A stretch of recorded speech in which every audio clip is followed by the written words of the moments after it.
गेल्या 8 वर्षापासून बंद पडलेला महापालिकेचा पुष्पोत्सव म्हणजे स्पर्धात्मक पुष्प प्रदर्शनाला यंदाच्या वर्षापासून पुन्हा एकदा प्रारंभ झाला।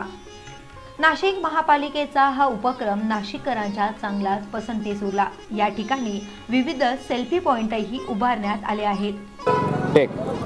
नाशिक महानगरपालिका ही नेहमी विविध उपक्रम राबवत असते आणि गेल्या कित्येक वर्षांपासून जो थांबलेला महानगरपालिकेचा उत्सव होता तो म्हणजे मनपा पुष्पोत्सव, तो आता 2019 मध्ये नाशिककरांचं आकर्षण ठरतोय। जर आपण इथे बघितलं तर या पुष्पोत्सवाचं महत्त्वाचं आकर्षण जे ठरलंय ते उभा केलेला हा 30 फुटी उंच मनोरा।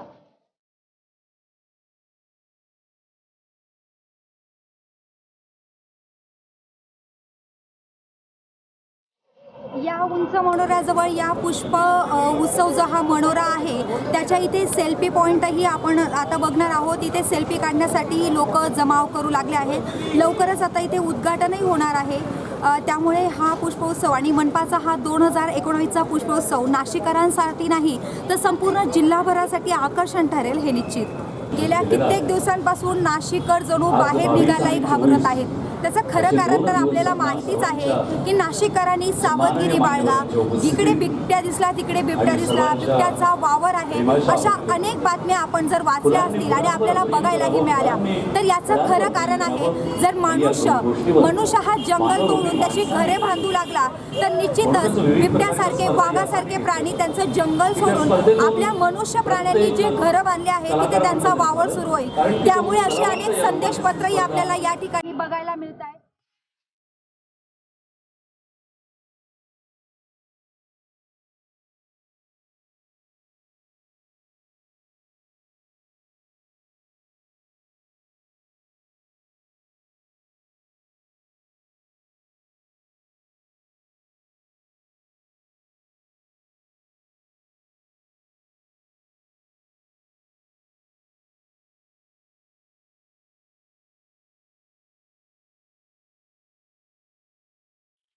व्हिडिओ जर्नलिस्ट करण सिंग बावरीसह विद्या भोकरे, नाशिक।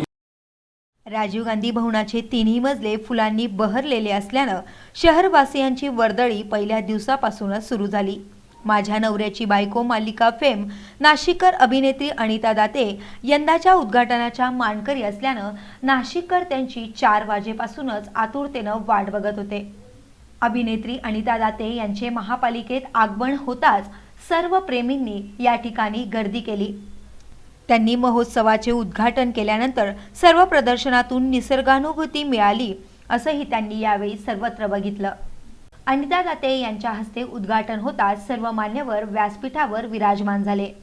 यावेळी आयुक्त राधाकृष्ण गमे यांनी शहरात 600 उद्याने असली तरी आता मोजकीच उद्यानं चांगल्या पद्धतीनं विकसित केली जातील, तसेच शिवाजी उद्यान व फाळके स्मारकाचे नूतनीकरण करण्यात येईल असं यावेळी सांगितलं।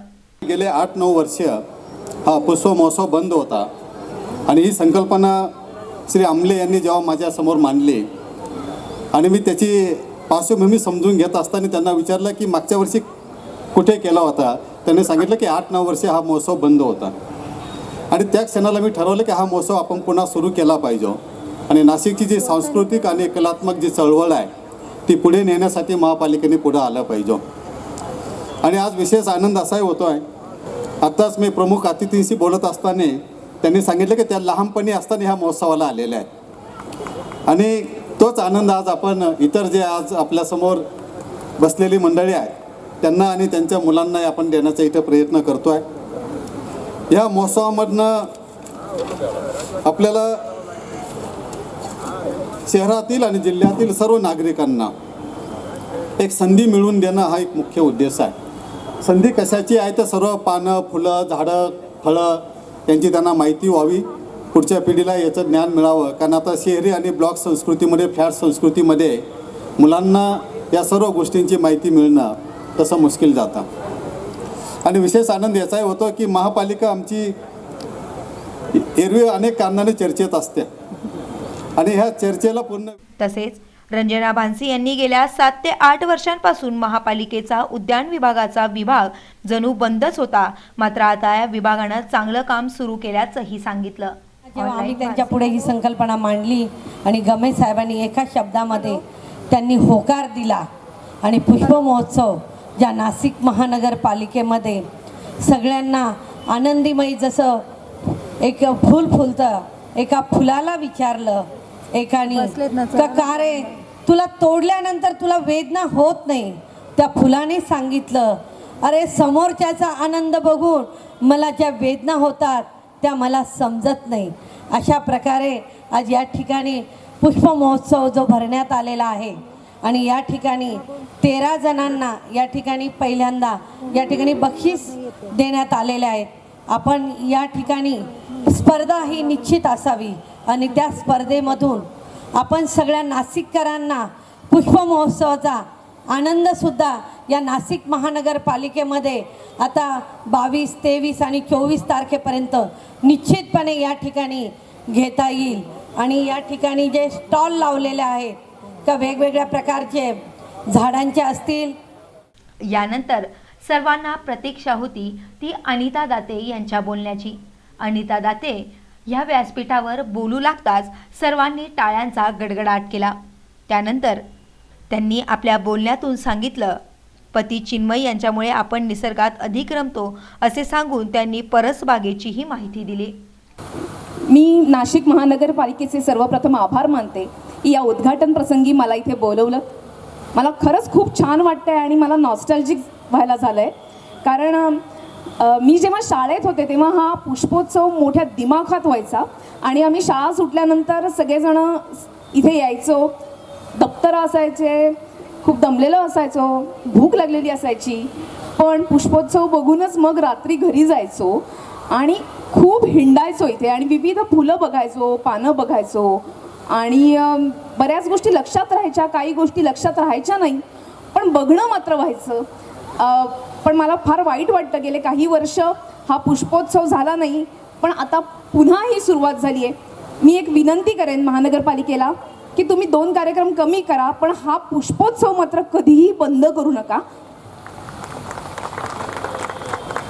कारण शाळेत असताना ही फुलं पाहणं, ही पानं जवळून बघणं आणि त्याचा अभ्यास करणं, त्याची गोडी लागणं, याचं महत्त्व काय. ऐटदार गुलाब राजा, लाजरी गुलाब राणी, त्याचबरोबर गुलाब राजपुत्र व राजकन्या सोबत अन्य फुले, तबक उद्यान, फुले, पुष्पगुच्छांची सजावट तसेच रांगोळ्या आणि सेल्फी पॉइंट अशा वातावरणात शुक्रवारी सायंकाळी महापालिकेत निसर्गप्रेमींची जत्राच भरताना दिसली.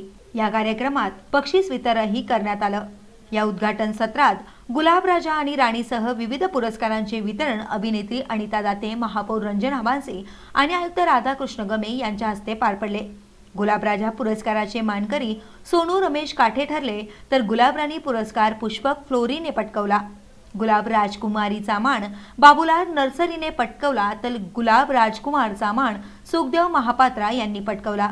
फुलराणी हा मानाचा पुरस्कार देखील बाबूलाल नर्सरीने पटकवला.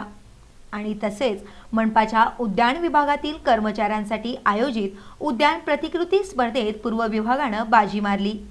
मनपाचा हा पुष्पोत्सव सर्वच नाशिककरांसाठी फायदेशीर ठरेल हे निश्चित. करण सिंग पवार, दक्ष पोलीस न्यूज, नाशिक.